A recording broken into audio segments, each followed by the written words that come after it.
I published a video a while back about a solid-state battery that's available to purchase for yourself today. But very quickly, questions sprang up around its solid-state bona fides. A few of you pointed me in the direction of a company that did a breakdown of Yoshino's battery that showed it wasn't solid-state. Once I looked at this report, I found myself falling down the rabbit hole. And during my descent, I've had multiple conversations with Tech Insights, the company that did the breakdown, as well as my friend and fellow YouTuber Ryan Innes Hughes from the channel Zeroth, who organized a breakdown in a university lab. I also had multiple conversations with battery researchers and experts in the field. So the burning question now becomes, is Yoshino's battery actually solid state? And if it's not, why is the company calling it that in the first place? There's a lot of solid information to unpack here, so let's get into this charged discussion. I'm Matt Ferrell. Welcome to Undecided. This video is brought to you by 8 Sleep. Now, first off, I do need to apologize for the inaccuracy of my previous video, which is unlisted so the algorithm won't promote it. And I want to thank all of you who gave me tips and observations about the Tech Insights report that broke down the Yoshino battery cell. Those tips are what sent me down the path of this follow-up video. And before publishing the original video, I did dig into one of Yoshino's claims about its battery technology, which was originally stated to use an inorganic polymer composite, or IPC, as the solid electrolyte. That's then paired with standard lithium-ion battery components, such as a graphite anode and nickel cobalt manganese, or NCM, cathode. And when I researched using polymers as a solid electrolyte, it looked promising. It is something that many companies are experimenting with, and there's plenty of research papers on it. I also verified Yoshino's safety claims via thermal testing and nail penetration tests done by a third party. Again, based on the materials used, it seemed to check out, so I moved forward. However, what I didn't do was a breakdown of the cell myself. If I had, I would have found what Tech Insights found, which was that the anode and cathode were wet with some liquid electrolyte. Several other YouTubers have published videos showing themselves ripping into the cells and finding the same thing. A few also did some, I'll put this in air quotes, penetration tests that showed the cells suffering from thermal runaway and burning. And just a note to everyone, that's not proof of solid state status or lack thereof. Shooting batteries with arrows, using drills, or scraping away layers by hand is not how labs do nail penetration testing. It's also not safe. Solid-state batteries can still suffer thermal runaway and burn, because polymers or other reactive components can still burn. If you're creating enough damage for the anode and cathode materials to touch and short circuit, you're gonna have a problem, solid state or not. And I'll get into more of that later though. Regardless, the liquid inside looks pretty damning. The fact that there's a liquid electrolyte means that this isn't an all solid-state battery. That alone is what calls into questions Yoshino's solid-state marketing claims, because they give the impression that it's all solid-state to some people when it's missing any kind of qualifier. But, and I know this is not going to go over well on the internet, it's more nuanced than that, which is how I ended up exploring the disorienting twists and turns of battery wonderland. I learned so much and found this absolutely fascinating. And I hope you do too. And before we get into the nitty-gritty details, it's always good to make sure that you're well rested to make sure your mind is working at peak capacity. And that's where today's sponsor, 8 Sleep, comes in. I've actually been using 8 Sleep for a very long time, like years, all the way back to their very first version. Their cutting-edge Pod 4 Ultra is the latest evolution of this really cool and hot technology. The pod is a cover that you can add to any bed that's packed with sensors, heating and cooling elements that are all controlled with sophisticated AI algorithms. It's tracking your sleep stages, heart rate, respiratory rate, temperature, and a whole lot more, all without having to wear anything in bed. And the best part is that it can take action based on your specific needs to help you sleep better by regulating the temperature to help your body's sleep cycles. It can cool you down to 55 degrees Fahrenheit or warm you all the way up to 110 degrees Fahrenheit. Your bed literally gets smarter over time. You can adjust each side of the bed independently so your partner can have their own preferences set. My wife is absolutely loving our 8 Sleep pod. I've seen a huge improvement in how I'm sleeping each night and miss it when I'm traveling and staying in hotels. Ready to take your sleep and recovery to the next level? Head over to 8sleep.com/MattFerrell and use the code MATT to get $350 off your very own Pod 4 Ultra. The best part is that you still get 30 days to try it at home and return it if you don't like it. But I'm confident that you will keep it. And trust me, your body will thank you for this investment in better sleep. They're shipping to many countries worldwide. So again, see the details at 8sleep.com/MattFerrell. Thanks to 8 Sleep and to all of you for supporting the channel. Now, the beginning of the journey to figure out what's going on with Yoshino's battery requires a clear answer to the biggest question: what the heck is a solid-state battery? Now, pause the video and drop your definition of a solid-state battery into the comments. And I have a feeling I know what most of you are going to write. Your understanding is probably about the same as mine, which is that a solid-state battery has a solid-state electrolyte, and maybe that there's a lithium metal anode. But I bet a lot of people also wrote that it has no liquid electrolyte, period. And here's the thing though, the only qualifier for a solid-state battery is the use of a solid-state electrolyte as part of the battery cell. And one view of this is that underneath the general term solid state is all solid state, which is the ultimate goal, no liquid at all. However, and let me be very clear on this, including some amount of liquid electrolyte in the cell doesn't automatically disqualify the battery from being some form of solid-state battery. Instead, it puts it into a kind of subcategory. Think of it like a genus and species. The genus is solid state. The species can be all solid state, semi-solid state, quasi-solid state, and whatever else you want to pick.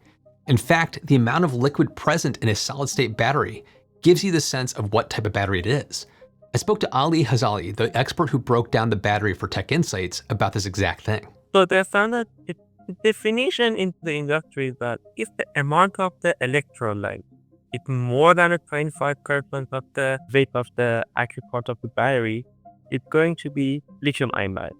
If it's less than a 10%, it's going to be semi-solid state battery. If it's less than a 5%, it is going to be quasi-solid state battery. In this situation, we get some advantage from the solid state technology, but it's not all solid state battery. So it's better to call this type of battery semi-solid state battery, or if they have a very small or tiny amount of the electrolyte, we call them quasi-solid state battery. I like the clarity of how he's defining the differences between semi and quasi-solid state with those percentages, but something I found very interesting in my investigation is that the 5% difference between semi and quasi-solid state for the liquid content really details the liquid's role in the electrolyte's function. For instance, a solid ceramic electrolyte typically doesn't flex or conform to a surface well, which might introduce additional resistance with the anode and cathode contacts. So a small amount of liquid, like a quasi-solid state battery, actually helps the ceramic make better interfacial contact with the anode and the cathode by filling in those gaps.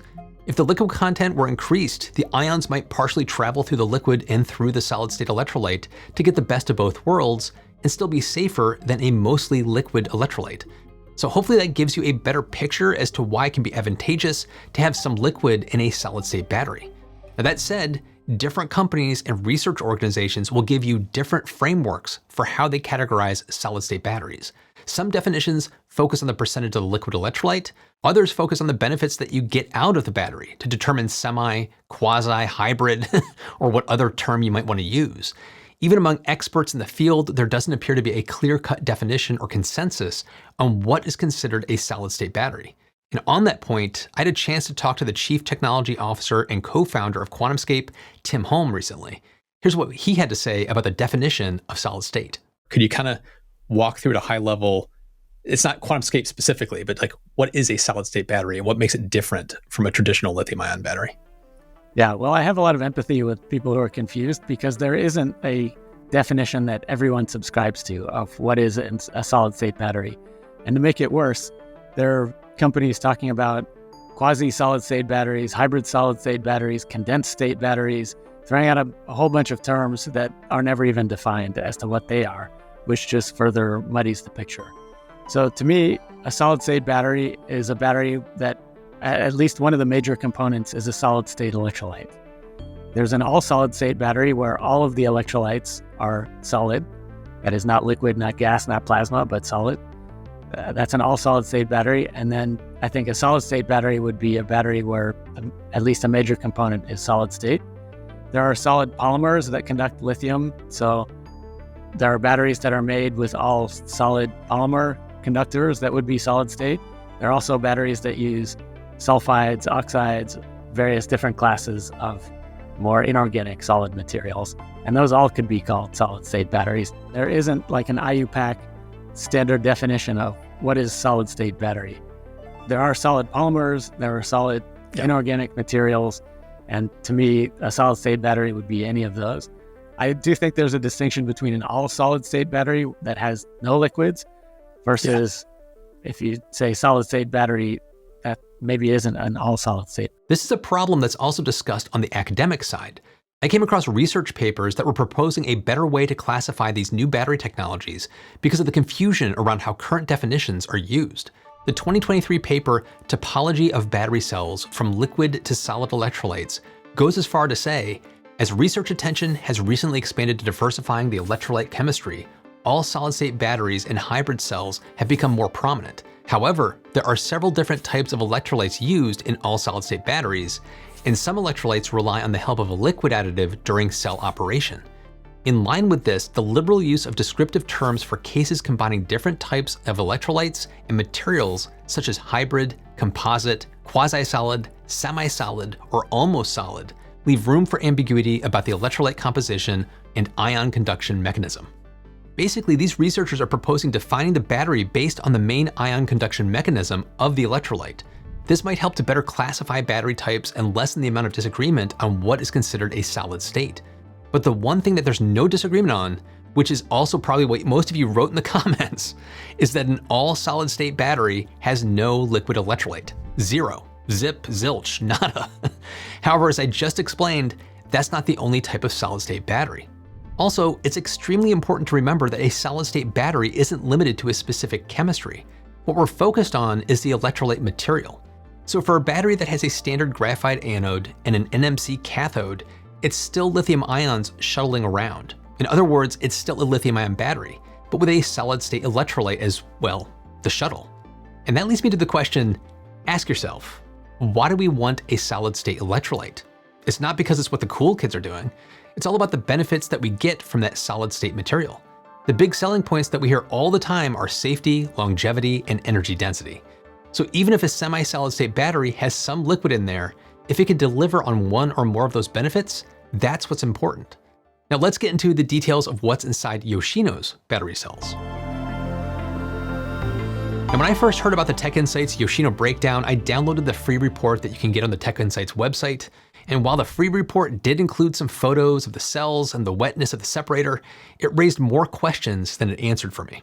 In my first conversation with Tech Insights, it turned out that its team hadn't fully tested some of the chemical makeup of the separator because the examiners concluded that it wasn't solid state immediately after seeing the liquid electrolyte.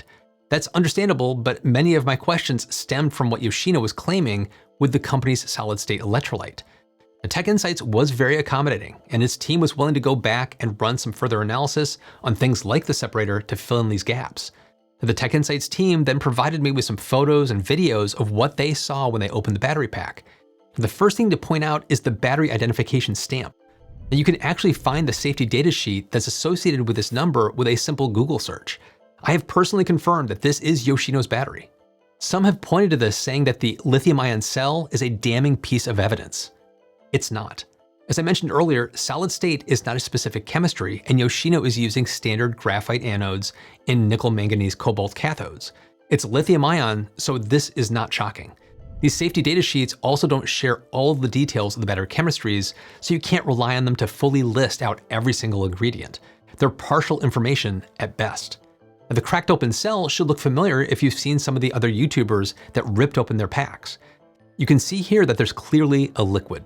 And right off the bat, this challenges any assertion that this is an all solid state battery. But it doesn't mean that it's not some form of solid state battery. You can even see the electrolyte liquid evaporate as it's exposed to air. Now, over at Tech Insights, Ali performed tests like scanning electron microscopy analysis, or SEM, and energy dispersive spectroscopy, or EDS. It's also known as EDX too. Now, these give you a closer look at the microscale surface features of a material as well as its chemical composition. Fourier transform infrared spectroscopy, or FTIR, provided more details on what the polymer was as well. Now with these processes, they're able to fill in the blanks on what actually makes some of Yoshino's battery stuff tick. And this is the stuff I was super eager to hear about. The cathode was NMC as they claimed that it was the NMC material. The anode was graphite, so no trace of any silicon on other particles. The separator is a polymer. The separator is a little bit different from the regular lithium-ion battery because they have some PVDF on the separator side, which actually helps them to cast the nail code. But the battery is safe because the separator is safe. It has some safety functionality, but it's not gonna be battery because there's a lot of electrolyte in it. And semi-solid state battery, even it remains questionable, but if it really semi-solid state battery or not. So let's break this down a little bit. Ali did confirm that the chemistry of the anode is graphite, just like Yoshino claims. He also confirmed that the cathode is NMC, just like Yoshino claims. Also, the PVDF he mentioned is a type of binder that's usually used to hold the materials in the anode and the cathode together.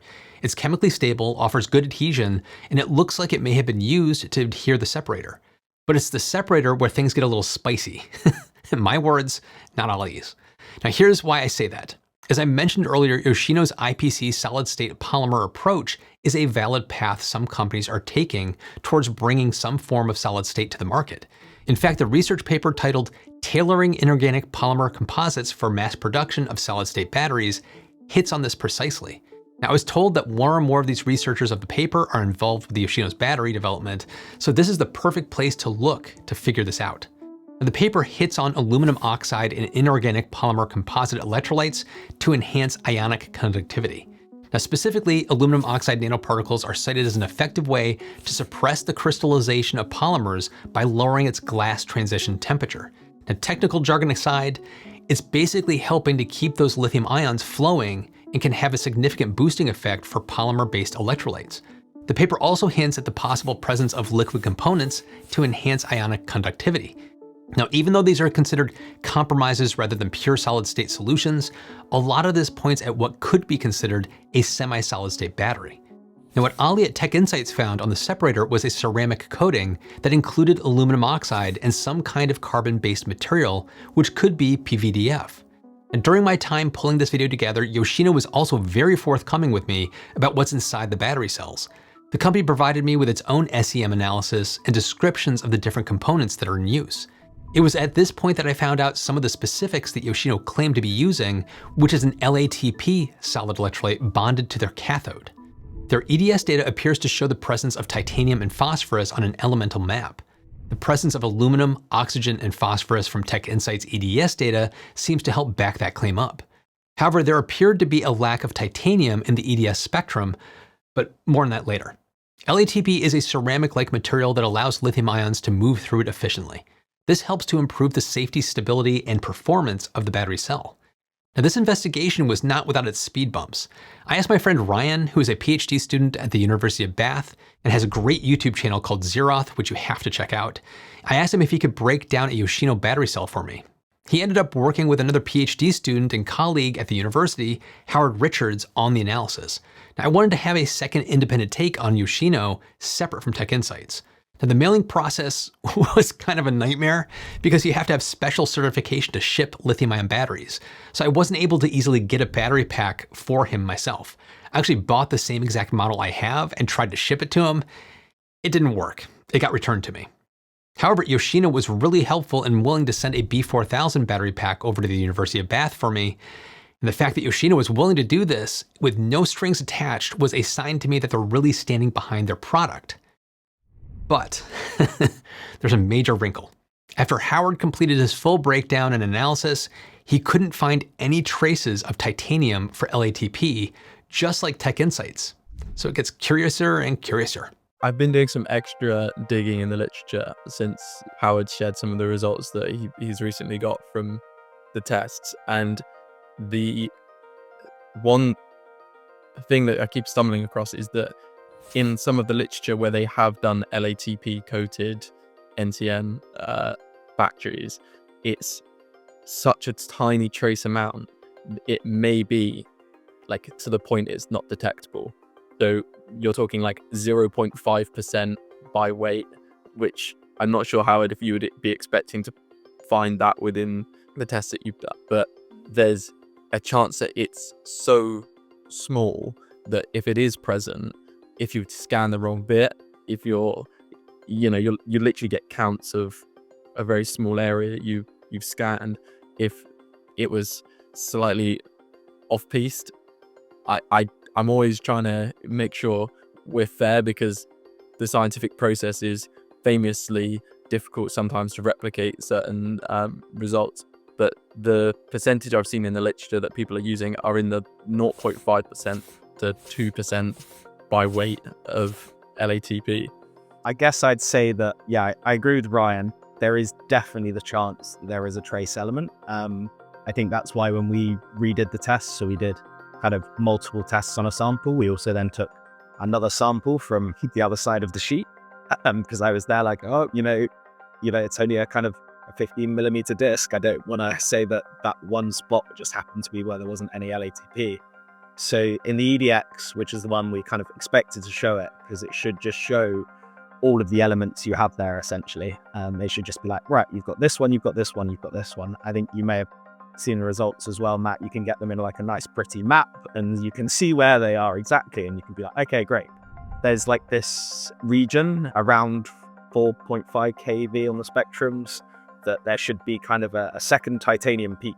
And there is a massive blank spot on that spectrum from about, I think it's 3.5 from memory to like 5. So right where there should be kind of a little titanium peak, if there were LATP in there, there's nothing at all, nothing detectable. Now, these observations appear to conflict with some of the data provided by Yoshino.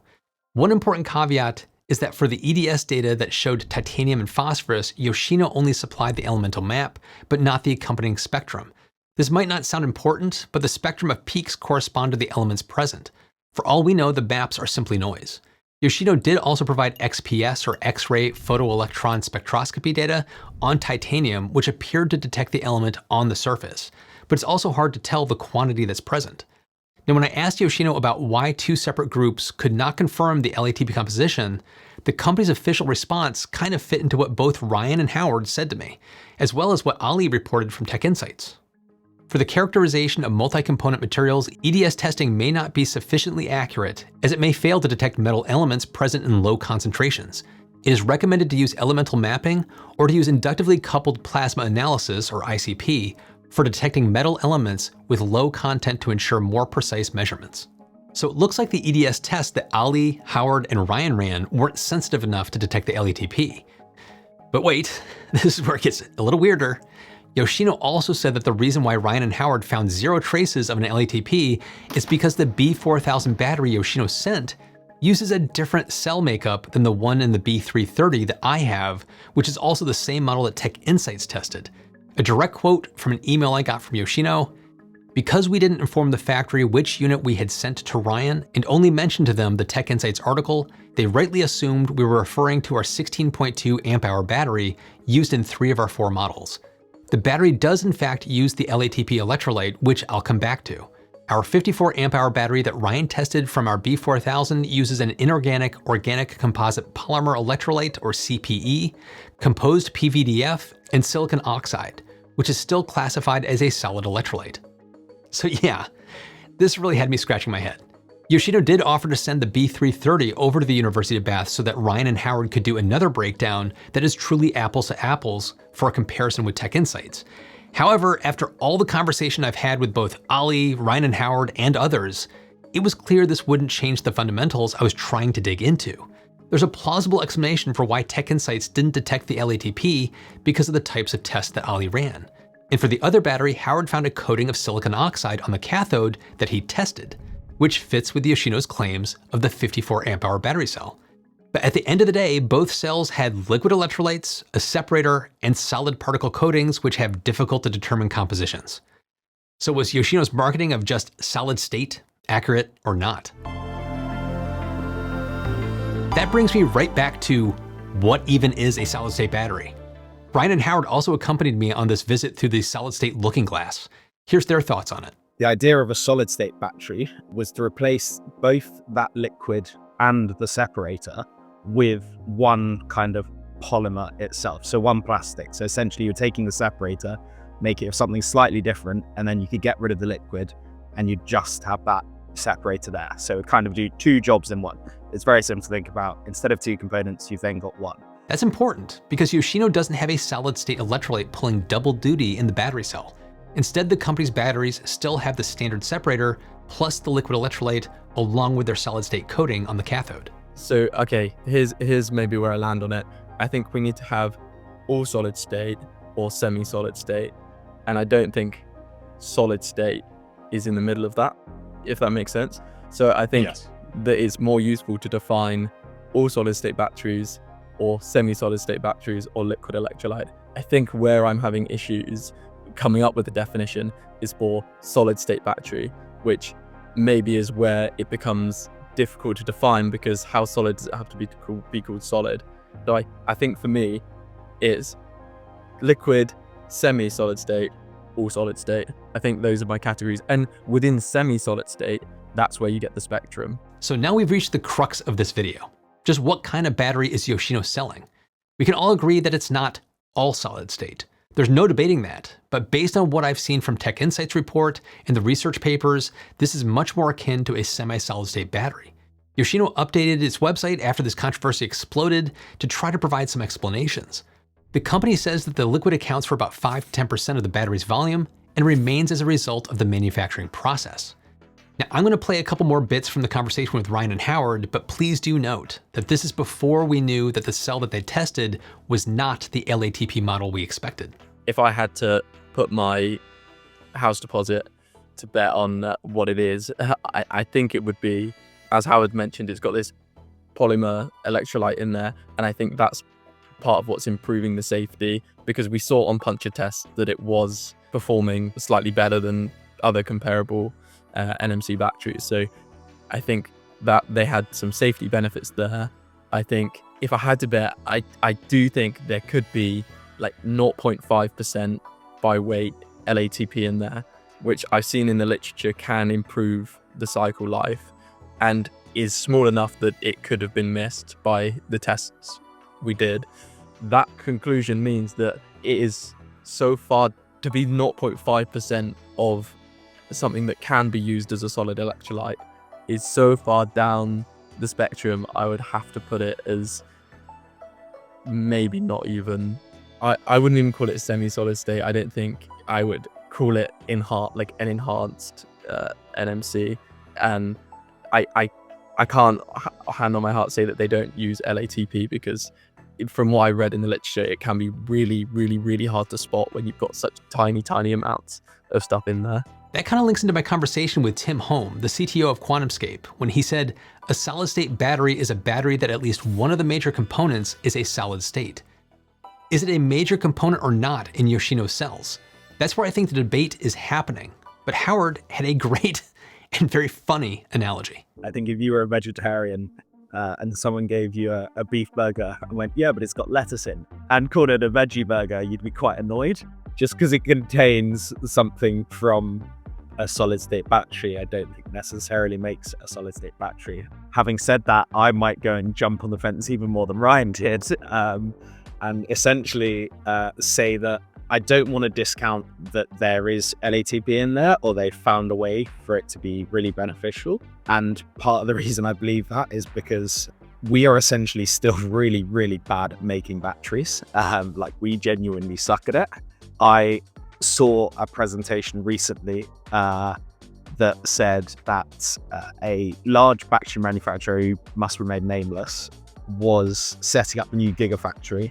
In the first year of production, 96% of the cells had to be recycled. They weren't good enough to go out. Whoa. It is You've gotta be astronomic. kidding.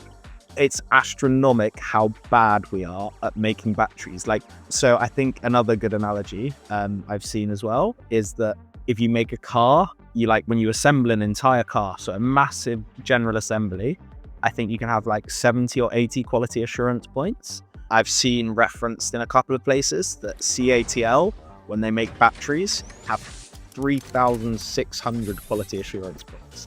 The point to be made, I guess, on the Yoshino part of things is that for all we know, and this is why I don't want to rule out them using LATP, is they might have found a very specific way that it works really, really well. And the thing I can't dismiss is that the claims of cycle life that their cells have look really, really good for an NMC battery. And yes, it's fantastic. And yes, it could be the very, very looks like close to negligible amounts of LATP. It could be those trace amounts. They could be doing wonderful things. But on the other hand, it could just be them being really good at making cells. Like, the manufacturer Yoshino are buying their cells from, and they've kind of ridden that wave. And I think that's almost, I guess, I want to say that the shame almost about the marketing is that had it not been written as like a solid state battery, if those 4,000 cycles are reached for 80% of their batteries, excellent. That is fantastic. It's the calling it solid state though. As I said, if you got a bit of lettuce in a burger, I don't think it makes it a veggie burger. Here's where I'm going to challenge everyone. Does any of this actually matter? Are we debating semantics here? Personally, I say that at the end of the day, it's what the battery can actually do that matters. But companies have a responsibility to be transparent about what they're selling, and consumers deserve to know exactly what they're buying. This requires a level of care and marketing, and that means precise language. So what did Yoshino have to say about all of this? Well, here's some of the statement that Marketing Vice President Vince Cato provided me via email, which was my final communication with the company after months of discussions. We've always subscribed to the universally accepted definition of what constitutes a solid-state battery. And that is, a solid-state battery is one that contains a solid-state electrolyte. Our batteries absolutely meet this definition by utilizing a solid-state electrolyte in place of liquid or gel electrolyte found in traditional lithium batteries. Yoshino's power stations all use lithium nickel cobalt manganese batteries with an inorganic polymer composite electrolyte that is recognized by the scientific community as solid state. There's also a couple of problems here that you might have noticed right away. But before I address those, I should note that the statements I just read are word-for-word copy from what's already existing on Yoshino's website at the time of writing the script. Now we'll set that aside. Now, first off, universally accepted? The whole reason I'm making this video is because the definition of solid state is so contentious. Secondly, we now know for a fact that Yoshino's batteries contain a liquid electrolyte. So it is not true that the solid state electrolyte is used in place of liquid or gel, at least in whole. The company claims its battery is solid state, but despite the presence of liquid electrolyte, Yoshino is not clarifying that its products aren't all solid state. In fact, its official position is explicitly in favor of opting for less precision when describing this type of tech. As written in the company's statement to me, along with many experts in this field, Yoshino agrees there should only be two classifications of solid-state batteries: all solid state and solid state. If consumers are misled to believe that there are other qualifiers, the market will be awash of manufacturers claiming hybrid or semi-solid state. But wouldn't you agree that lettuce on a beef burger doesn't make it a veggie burger? I'd argue that by having no qualifier or just calling it solid state makes matters worse. Sticking to a broad definition would lump an incredible number of battery types together, each with wildly varying solid state benefits. That binary framework doesn't help the consumer understand what they're getting inside. I'm going to step away from the metaphorical grill here and use a computer analogy instead of a burger one. An all or solid categorization system would be like computer companies advertising multi-core CPUs inside their machines, but not saying how many cores or clarifying the operating speed. If it's more than one core, it's multi-core, sure. But is it 12 core or 2 core? And what speed do they operate at? Yoshino also said in the email that it asks all potential customers to focus on the tangible benefits our advanced batteries provide. On that, I agree. So let's go over those. Is Yoshino's battery safer? Yes, it is. Now I know those YouTube videos of it catching fire looks bad, but here's the news flash. Solid-state batteries can catch on fire. They're just a lot less likely to, and it also depends on the exact type of electrolyte that's used and the damage done. Ceramic isn't going to burn, but polymer can. Regardless of the electrolyte though, if you bring the anode and the cathode in contact with each other, it's game over no matter what. Now, some of those YouTube videos were very destructive and a serious health risk. As Howard put it to me, part of what makes the liquid electrolyte batteries dangerous is not necessarily the lithium itself, so much as the solvents it's dissolved into. Those solvents it's dissolved into are generally carcinogenic, and so we have to, when we're dealing with in a lab, it stays in an argon glove box, we don't touch it, it's disposed of properly. Bottom line, if the experts aren't going at these components barehanded, neither should you. I saw one person scraping away through the layers with a utility knife. Please do not do that. Another shot arrows with some gnarly looking arrowheads that clearly caused a lot of tearing on the way through, and it still took 2 arrows before it caught on fire. Another was using a drill. That's just going to mix things together as it drills through the layers, which doesn't conclusively prove anything. Now, if you're going to do penetration testing like that, you need to do it in a way that can be precisely repeated again and again. It's the only way to get a true apples to apples comparison between different battery cells.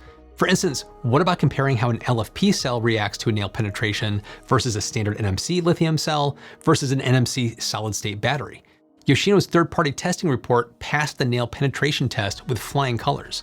It also did exceedingly well at the thermal testing and survived very high temperatures.